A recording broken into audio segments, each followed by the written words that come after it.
My mother wipes the coffee table a dozen times a day. Her arms fall down into the work like yellow vines. How many times have I ignored the coasters? I could disappear forever, and she would still clean it every day. She marches through the stations of the house. She moves the fat, potted plants and sweeps the soil and scrubs the walls. The sun visits her and fills the seats of the sofa. Everything gets cleaned. Before the dust gets a chance to float quietly towards the floor, she has the vacuum cleaner out. She's got them in different sizes with tons of attachments. Each one of them sucks the evidence of our existence from the surface and makes it seem like everything is brand new. Growing up, I saw my mother as a jigsaw puzzle, but I never bothered to put it together. I was happy to be nearsighted in her house. Most kids would moan about being prescribed glasses at 7, but it gave me this delicious excuse to ignore the things she demanded I see. I left my glasses everywhere. She bought me more than one pair and would hide them throughout the house. I knew she had a pair she kept somewhere in the kitchen just in case I lost them all. Because there's nothing I liked more than being blind. I got around. I could find the toilet. I could sit close enough to the TV to watch Jordan Catalano. I could see things up close. My phone was always at the tip of my nose. I shrugged off my mother's warnings because how much worse could my eyesight get? In the car, I didn't need to see where we were going.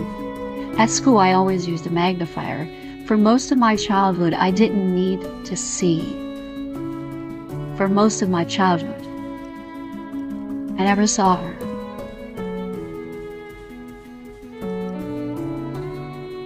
In my head, she was the giant flowers that were once painted on the walls of my bedroom. She was a blue petal on a green stalk. She would bend this way or that, but she never moved.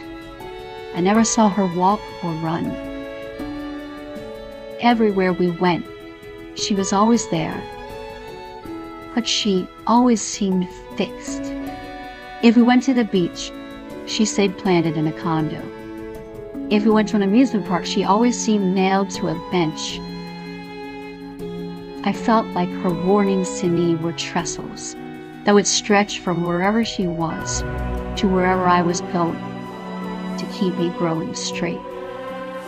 Because she wanted to make sure that I would become the woman who could see without seeing. She told me she would be my eyes for as long as I needed them. What she didn't say was that one day she would be gone. Growing up, I certainly took it for granted that everything was tidy and clean. This proved to be something difficult for me later. Sitting in the back of 1,000 taxis, I looked up and expected to see the green leaves of my mother's hands gripping the steering wheel, carefully guiding me through the city. It's not her eyes that I miss the most. The darkness was always another parent to me. No. It's the long, flat leaves of her dark green arms that filled the corners of my bedroom, leaking oxygen and love into my lungs. Always watered, always pruned. The plants of my childhood home were always ready to grow. And now the dark no longer feels like a choice. There was once a comfort, and now an anniversary. She saw for me. She saw me. And I knew that no matter what happened, she had an extra pair of my Coke bottle glasses somewhere in her purse. All I ever had to do was ask.